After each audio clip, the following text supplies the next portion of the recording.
In the dead of night, a man vanishes mysteriously, leaving behind only blood and a phone. Meanwhile, the terrified protagonist hides under his bed, haunted by visions of a monstrous hand and strange voices. As reality blurs with horror, a seemingly innocent neighbor girl appears at his door, crying for help. But is she really who she claims to be? With shadows creeping closer and a terrifying transformation unfolding, the protagonist must confront a nightmare that's far from over. A suspenseful horror tale where every knock could be your last.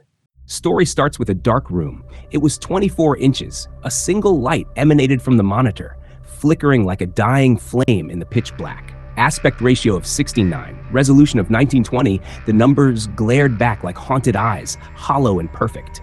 A window into madness. This was his world, not of blood and flesh, but of pixels and forgotten pain. We see our boy sitting in front of PC looking at random posts, his pupils dilated, his mind drowning, scroll, click, void. He was completely fallen into the world of distorted desires, a place where broken souls clung to broken fantasies, and he was buried among them. Suddenly, phone rings with message and he picks it up with dead expressions. The sound pierced the silence like a scream in a crypt, but he moved like a corpse answering a ritual call while he was looking at text. The screen's glow reflected off torn skin and old agony. We can clearly see the bruises on his wrist, the culprit of his dead behavior. The silent whispers of his suffering etched like cursed ink on pale flesh. The message was by his mom asking him to join them. Simple words, soaked in naive warmth, reached a heart frozen in rot. But without responding, he threw the phone, cursing the family trip as shh. The device crashed against the wall like shattered trust, his voice venomous and full of decay. His mom was standing outside of room, but he was not ready to go with them. She stood like a ghost outside a locked mausoleum, hope in her breath, silence in her soul. He was not opening door and she just staring at door sadly. Her fingers trembled, too afraid to knock, too shattered to walk away. She was speechless, had no words. Even her sorrow dared not disturb the choking air between them. Then with disappointment, she whispered, "His son is avoiding her calls and not even coming out his room." Her voice cracked, swallowed by the void of the hallway like a prayer never heard. She tried to tell him that this can be last family trip due to father's business trip, but he yelled saying he'll not join at any cost. His words, sharp and merciless, slit through her last thread of hope. Extending his rudeness, he warned her not to talk with him again. He hated her voice so much. His tone was not anger. It was poison, festering and absolute. Hearing all this, she had no words. She again typed a message to her son with sadness over her body. Her hands moved like fading shadows across the screen, spelling out grief with every tap. His phone rang, but he didn't flinch, focused on the screen. The digital abyss was louder than her dying affection. He was completely into the screen, unaware of her. The blinking notification, a final whisper, lost in digital madness. The phone remained unattended with message notification by mom. A single cry trapped in time, unanswered and unseen. Even after his rude behavior, mom messaged him to take care of himself. Mercy in her heart, even when his soul had turned to rot. The family was driving on their way for trip, a journey of forced smiles, masking cracks too deep to mend. The father was cursing his son for such behavior. His words dripped with scorn, festering the already spoiled air inside the car. Mom and sister was stunned. To worsen their mood, he continued trash talking. Each syllable clawed at old wounds, tearing new ones beneath. Then his glaze felt on mom and started scolding her for raising such mannerless kid. His eyes were daggers. His blame, a relentless storm she had weathered too long. But for her defense, sister tried explaining father that it's not her fault. A flicker of light amidst encroaching darkness, swiftly drowned. Father focused on sister's behavior now, and they kept arguing for a while. Anger passed like a curse, infecting each word with venom. Sister shouted that father don't even visit home, so he don't have right to scold mom. Truth sliced through the car like a scream in a coffin. Dad was so frustrated at his son. Greeting his teeth, he was cursing him. Each word heavier than the last, damning a boy not present to defend himself. To calm them down, mom asked them to stop arguing and focus on family trip. Her voice tried to mend what was already bleeding out. But father was not in such mood and again started scolding mother, counting all her faults. His voice, thunderous and unforgiving, like judgment itself. But in same time, truck was approaching their car. Death rolled quietly forward, unseen and unmerciful. Inside a truck, a man was having nosebleed, his eyes distant, hands trembling, fate guided by chaos. Inside car, mom starts serving tea to ease the tension. Her hands shook, pouring warmth into cups like a farewell she didn't know she was giving. Accepting her rudeness, sister apologizes father. A fragile truce, sealed by tears and exhaustion. Father also accepts her apology and apologizes her back, calling her princess. Looks like everything fine now. For a breath of time, the storm seemed to sleep. But then sister started screaming, noticing something dangerous. A shriek born not from fear, but from doom itself. Worried, Dad looked at her, shifting his focus, and the truck was right in front of them. His face twisted in horror, a second too late to rewrite fate. Sister pointed towards truck, and Dad was freaked now. Reality shattered in his eyes, silence filled by screeching metal approach. Everyone in car noticed the approaching truck, and they all were into fear. Frozen in that final heartbeat, all masks dropped to raw terror. The bright light flashed, consuming all their fear, and then nothing but white. And next moment, everything was gone. Obliteration. Swift, merciless, final. Scene shifts at home and phone was ringing. In that cursed room, time crawled on, unaware of what had been taken. Protagonist was sleeping and didn't care to pick it up. The dead won't wake for echoes. But surprisingly, he picks up a flicker of instinct, perhaps, and took a look at his phone. The screen shone with names now swallowed by silence. Sensing it was unimportant call, he kept it away without picking up. Ignorance still veiled the horror waiting on the other side. But it again started ringing unstoppably. Urgency pierced through apathy like a dagger through fog. Frustrated, he woke up cursed at it. The living still cursed what they didn't understand, and then picked up the call, his voice empty, unaware of what he was inviting in. But his expression darkened when someone started inquiring about his family. The words clung to his skin like frostbite, and then his eyes widened in shock. Truth spilled in, a flood of red and sorrow. This person is Cha Hyun-soo, 18 years old high school student, but that title now hung hollow in the stale air. He was failure, left studies and now shocked completely, a corpse breathing, waiting for one final nail. He dropped the phone after hearing tragic news. The fall echoed louder than any scream. He was completely darkened, hearing he lost all his family, and now he is the only survivor, a boy once dead inside. Now truly alone in a world that had swallowed the last of his light. Scene shifts to a few days later. At Green Home Building, someone was mowing the lawn. Footsteps were approaching. It was the protagonist. Suddenly, the lawnmower's blade snapped. It flew straight toward the protagonist. But luck favored him. It struck a tree behind him instead, missing him by inches. He didn't even flinch. The blade was embedded deep into the tree bark. He looked back at the blade, realizing what just happened, and felt oddly fortunate. The security guard who was operating the mower rushed over and apologized for the near disaster. As he spoke to the protagonist, fear trembled in his voice.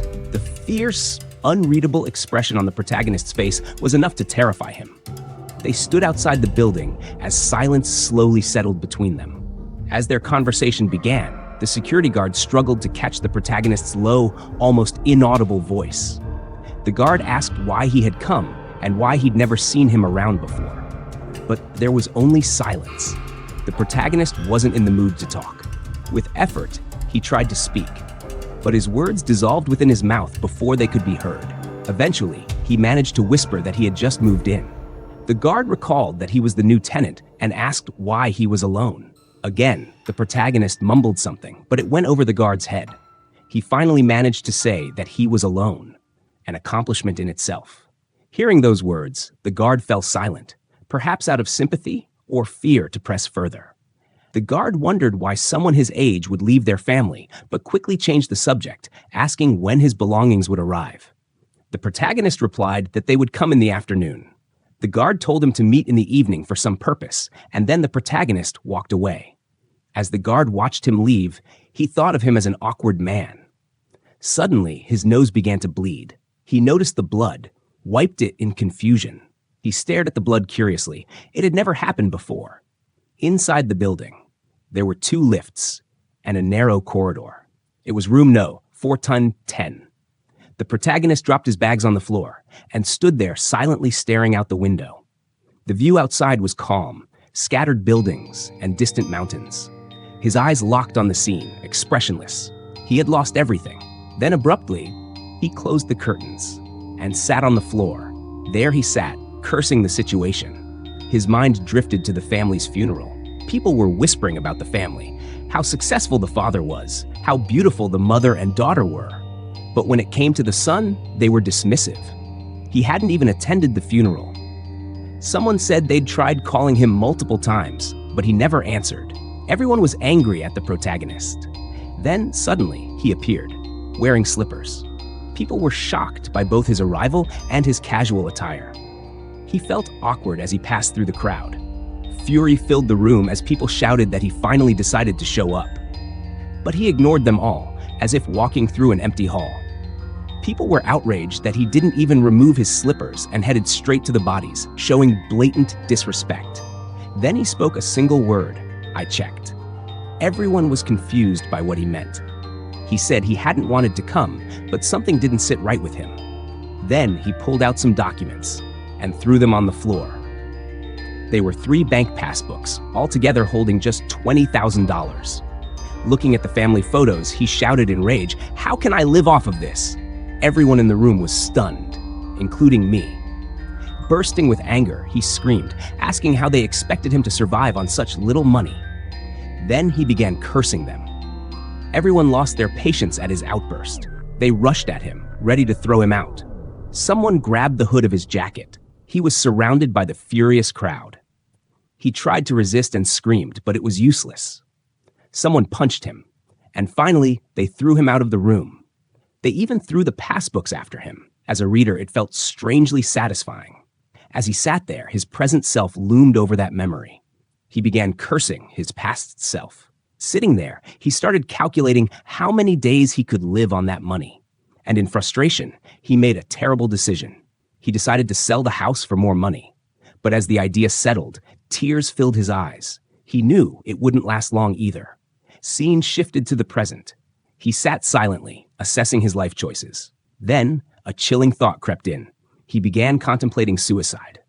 With that thought, he pulled out his phone, opened the calendar, and randomly selected a date. He started typing something. He wrote the word suicide on the 25th date, and just like that, the date was chosen to end it all. He threw his phone on the ground. He was frustrated as there was no internet that day. He started unpacking his PC from the box. He completed the PC setup successfully. He pressed the switch on button, and the system started its boot up sound. The system started to load. Guess it was searching for internet. But nothing was working. He sat silent, unable to do anything. Accepting his defeat, he laid on the floor. Then his eyes were caught by something weird. It was a spider near the lamp. He felt it creepy. But then, his eyes widened in shock as he heard a voice. "What you gonna do about it?" He quickly got up to look. Who was that? His focus shifted to the wall, wondering if someone was speaking from the other side, but there was nothing. He creeped out as he found nothing and remained confused. Then suddenly, breaking the silence, his doorbell rang. It was the guard, and the protagonist was unsure why he came. He opened the door slowly, asking him why he came there. Looking at this kid, the guard reminded him about their meeting at the office earlier. While he was talking, the protagonist's focus shifted to his nose plug, used for the nosebleed issue. The protagonist asked him, "What about the meeting? Is it really important?" The guard explained that it wasn't important and suggested he not sign any document, as they had some dispute with the construction company. As uninterested as he was, he declared that he would not do any such thing. The guard thanked him for agreeing so easily. The protagonist told him to go away. But before going, the guard offered him orange juice. The protagonist was confused. Why was he doing this? And what happened to his hand? But to shoo him away, he accepted it, and the guard went on his way. Looking at him going away, the protagonist felt something weird about him. He started examining that juice bottle. In that moment, he heard something. It was the girl living next door, talking on the phone about some audition. It felt like she was trying to assure her mother that this time she would be successful in the audition. Her mom suspected if she was doing something dirty in the industry, but she assured her and hung up the call. And in that moment, her eyes fell on the protagonist. The protagonist was looking at her with his dead expression that would creep out anyone. And obviously, she ignored eye contact and went on her way. While on her way, she was whispering about how she was starving nowadays due to failures. And then she stopped. She started having a nosebleed. similar to the truck driver and the guard. On the other side, the protagonist was blushing, imagining her beauty. And then shaking off his thoughts, he closed the door. A memory resurfaced. He was thinking about how life might have been different if he had offered his hand. Till now, it's unsure what memories he had. Those thoughts literally brought tears to his eyes. He was lying in his room under complete darkness. His mind was in deep thoughts because all he had were thoughts only. But then he screamed that he didn't want to think about his past and all those memories. To divert his mind, he started watching TV. As it was getting so boring, footsteps echoed. This made his mind alert. He woke up and understood that it was the girl who lived next door. He was thinking about her. Why does she come so late like this? Then he was listening to her footsteps from her room. His eyes were following wherever her footsteps were echoing. Then she started whispering about her failures and starvation she was going through, and the protagonist could hear her words. He murmured to himself about how thin these walls were. Then he decided something mischievous.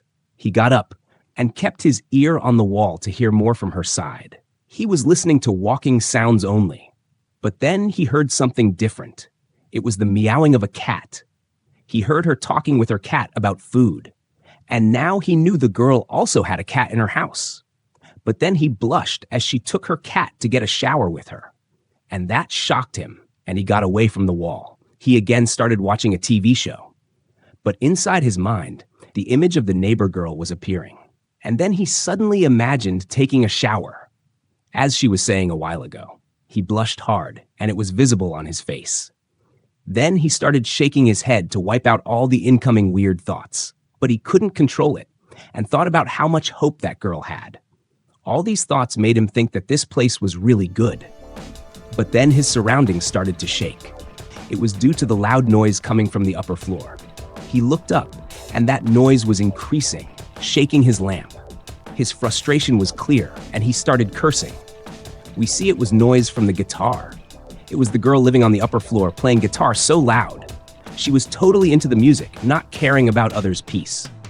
But it took all peace from the protagonist's day. And again, he started thinking, this place was the worst ever. Music changed his thoughts in less than a second. It had been a week since he moved here. He was feeling down because all he had eaten for days was junk food. But he didn't care anymore. He had lost all interest in living. He was completely focused on his PC, oblivious to the outside world. He was playing his all-time favorite online game with other players.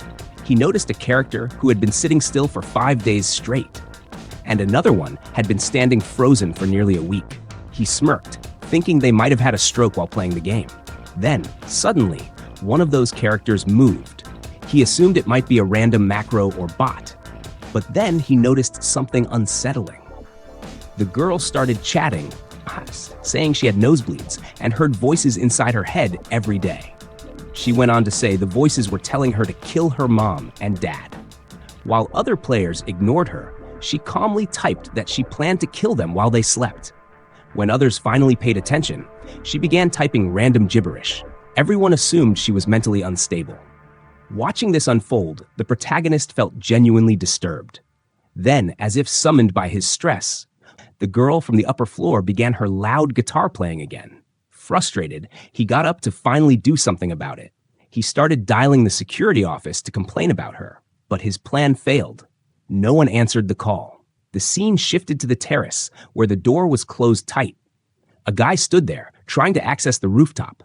But to his disappointment, it was locked. With no other choice, he began smoking right there. Then a voice snapped, "Excuse me, this is a non-smoking building." He turned his head, startled by the interruption. It was a girl from the building. She looked frustrated and sharp-tongued. She started scolding him, saying she'd finally caught the person who smoked here every day, calling him a mobster.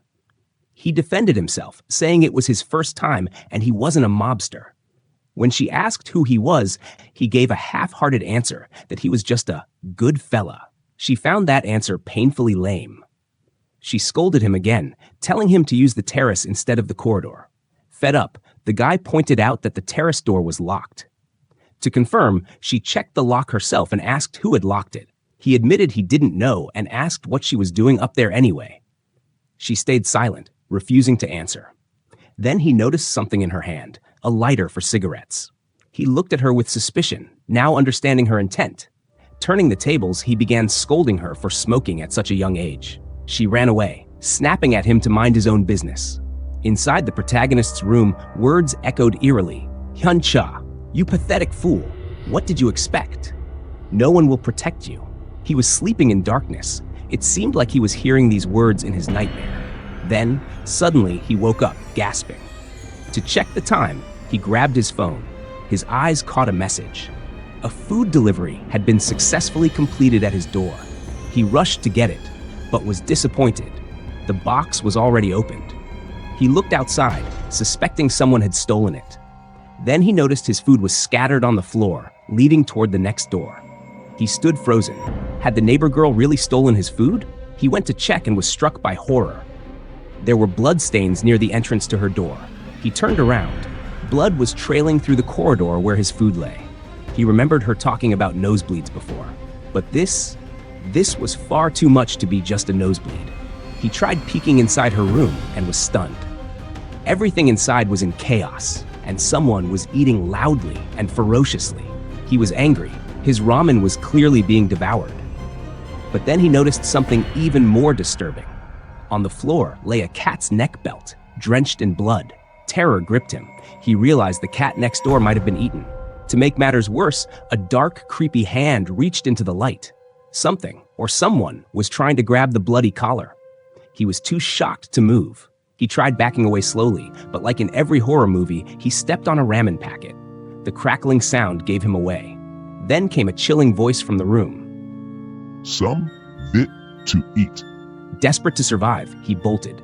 He ran inside his room and slammed the door shut with all his strength. He was beyond shocked. What he had just seen outside was beyond explanation.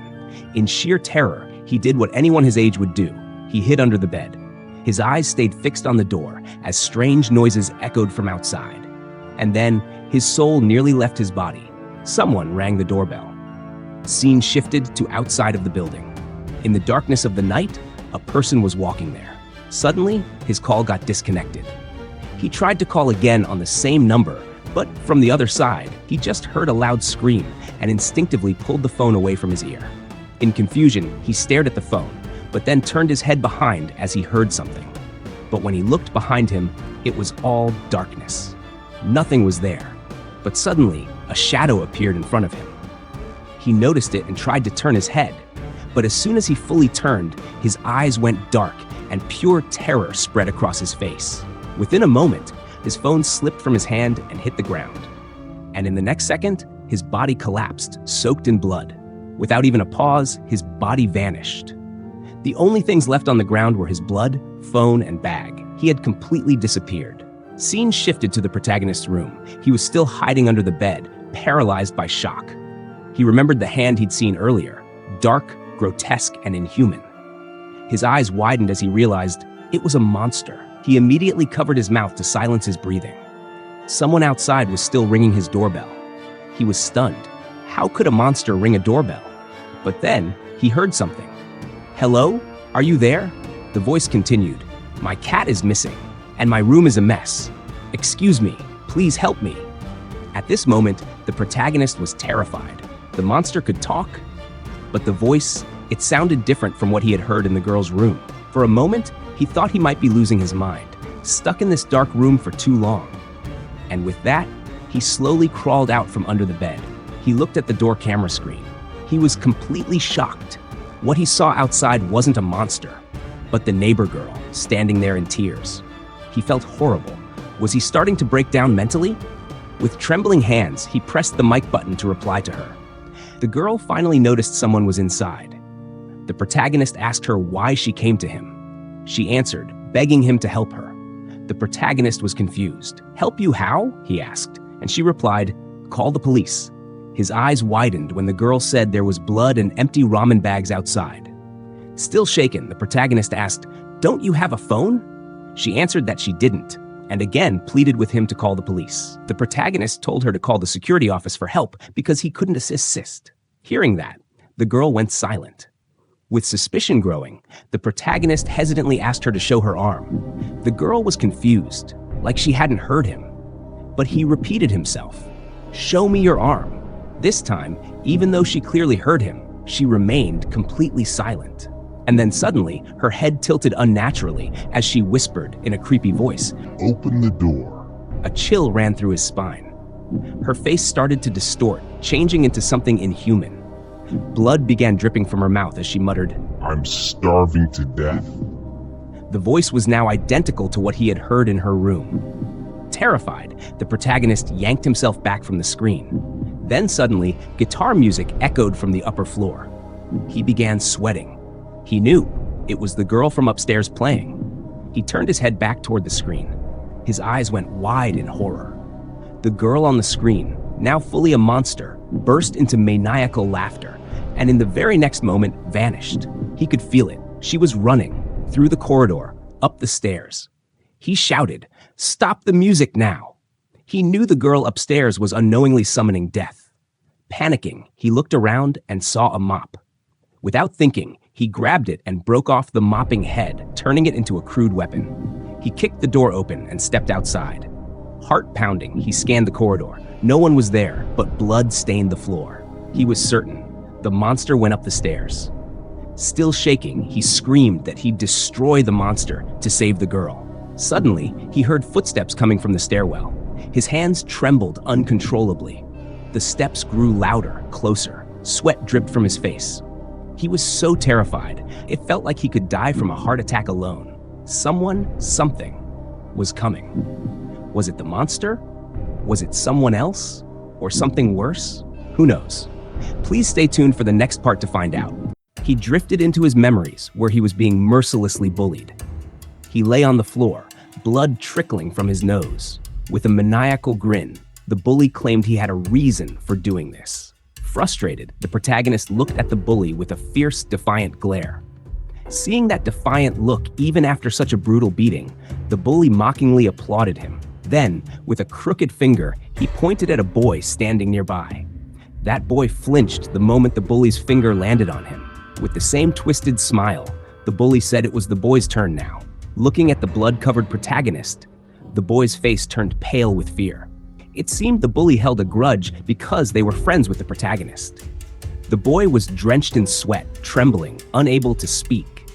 The bully turned to everyone else standing there, accusing them of befriending the protagonist. Then, with a cold and commanding voice, he handed the bat to the boy. He ordered him to hit the protagonist, but the boy was too terrified to move.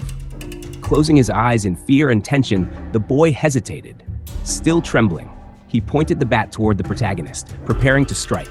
Already bleeding and worn, the protagonist closed his eyes and silently accepted defeat. The boy whispered a shaky apology and with great reluctance raised the bat to strike. Suddenly, the scene shifted to the present. The protagonist stood, waiting for an approaching danger. His eyes widened in fear, his body drenched in sweat. He questioned why he was trying to be a hero in such a creepy and hopeless situation. His hands trembled. Deep down, he knew he couldn't help anyone. Then a step echoed from behind the door.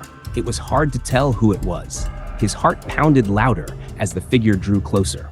To his surprise, it wasn't a monster, but a man, calmly smoking on the terrace. Confused, the protagonist stared. This wasn't what he had expected. The man, equally puzzled by the scared boy before him, stood silently.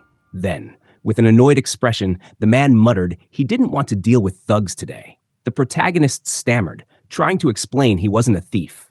The man chuckled, revealing he was just joking. Approaching with a smile, the man asked what the protagonist was doing with the pole. But then his eyes fell on something strange. Behind the protagonist, he noticed blood smeared across the floor. His expression grew suspicious as he stepped closer. The protagonist grew anxious. It was going to be hard to explain. The man scanned the corridor, torn ramen packets scattered, blood trailing everywhere. His eyes darkened with doubt, examining the scene with growing suspicion. Pointing at the chaos, he demanded to know the protagonist's true identity. Panic surged through the protagonist. How could he possibly explain this? He muttered that it was all a misunderstanding. But the man's fury grew. He pressed the protagonist to tell the truth. His rage made the protagonist visibly uncomfortable. With a trembling voice, he finally spoke. A monster. The man froze, his eyes losing focus in confusion. It seemed he couldn't fully comprehend what the protagonist was saying. The protagonist added that the monster had gone toward the stairwell. The man laughed at what he assumed was nonsense and raised his hand to hit him. But before he could, his own nose suddenly began to bleed. Startled, the protagonist noticed the blood too as he tried to defend himself. The man froze, staring at the blood. He hadn't even touched the protagonist yet, so why was he bleeding? But in the very next second, the protagonist collapsed to the ground, unconscious. His body lay still as blood continued to drip from his nose. Inside the darkness of his mind, something unnatural approached, whispering his name. It spoke eerily, claiming they were the same. The creature opened multiple glowing eyes, asking the protagonist to reveal his desires. Suddenly, the protagonist's eyes snapped open. He was back in his bedroom, lying on his bed. Frustrated, he couldn't shake how realistic the dream had felt. Without hesitation, he rushed to his PC. Looking for distraction, he clicked on a game. But the server was down. He tried more games, one by one, but none of them worked. Every server was down. Anger bubbled up inside him. Why were all the servers on strike today? Curious, he opened Internet Explorer to check what was going on. To his shock, the trending topic read, "Early symptoms of monsterization." Horrified, he clicked the article. The list was terrifying. Auditory hallucinations, extinction of mankind. His eyes widened with dread. Without wasting another second, he ran toward the window. What he saw outside left him utterly speechless. The world was completely doomed. And then it hit him like a wave of terror. Everything he saw earlier, the bloodied cat collar, that dark, monstrous hand, the neighbor girl transforming into a beast. It was all real, not just a dream. And then, once again, blood trickled from his nose. Please stay tuned for the next part. Thank you. The story shifted to the girl living on the upper floor. She looked like a music composer, carrying a guitar strapped to her back.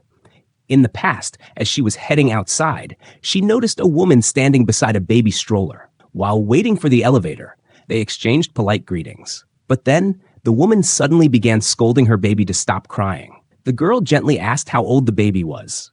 When the woman replied 12 months, the girl leaned in to take a look, but her smile instantly faded. The stroller was empty, no baby inside. Confused, the girl looked up at the woman. With a soft smile, the woman asked, "Isn't my baby cute?" Not wanting to upset her, the girl responded, pretending the baby was adorable. As the elevator arrived, the woman asked if she wasn't getting in. To avoid going with her, the girl made up an excuse, saying she forgot her wallet. With a sweet gesture, the woman offered to hold the elevator for her, but it was clear the girl had no intention of joining her, so she declined. The woman left, and the girl remained behind in uneasy silence. She couldn't stop thinking about how strange that woman was. Suddenly, a voice whispered, "A poor lady, isn't she?" Startled, the girl turned to see a man standing behind her. The man explained that a year ago, that woman's baby stroller rolled into the road, and the baby died. Since then, she hadn't been the same. Hearing this, the girl was stunned. She felt a wave of sympathy wash over her. Then the man extended his hand for a handshake, introducing himself as Jayun from apartment 1506. The girl was taken aback by the unexpected gesture. Sensing the awkwardness, the man quickly apologized. But the girl had another reason not to shake hands. She showed her palm, still reeking of cigarettes she had just smoked. Inside the elevator, Jayun kept glancing at her curiously. He asked if she played guitar, and she corrected him. It was a bass.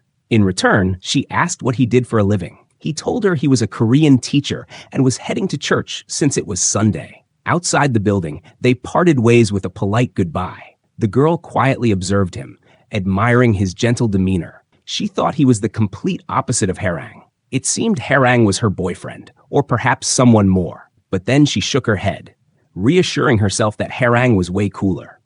The scene shifted to the present. The girl was disturbed by a series of rapid doorbell rings. She assumed someone had come to complain about her loud music. She gently placed her guitar on the bed and walked to check the door camera. Without checking, she casually apologized for the noise. But when she looked at the screen, her expression twisted in confusion. Outside stood a grotesque girl asking for food. The only word that left her lips was, "Starving." The girl inside froze, horrified by the disfigured face on her doorstep. Then came a thunderous bang on the door, making her jump. The door was dented as if struck with a heavy object. Terrified, she began apologizing again, blaming her loud music. But the monster-like girl struck the door again, trying to force her way in. Now completely panicked, the girl ran to find something, anything, to defend herself. She grabbed her guitar and stood in a fighting stance. But then she looked down. This was her beloved instrument. She couldn't risk breaking it. She gently placed it back on the bed and grabbed a baseball bat instead. Letting out a loud scream, she prepared to fight whoever was trying to break in. But suddenly, silence. The monster was gone.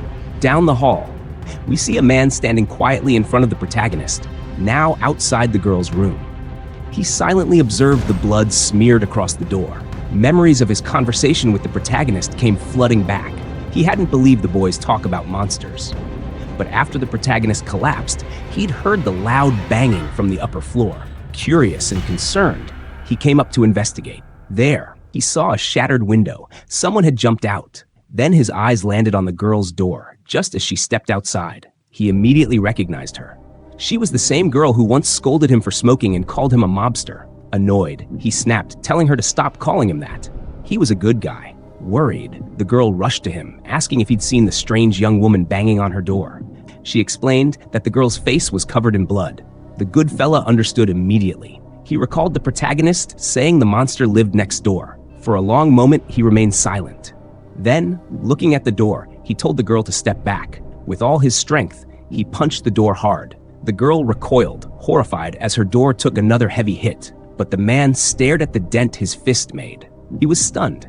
A young girl had left a far deeper mark than he did. Then his gaze shifted to the broken window. He looked again at the door and the bloodstains. Closing his eyes, he felt the weight of dread. Maybe, just maybe, the protagonist was right.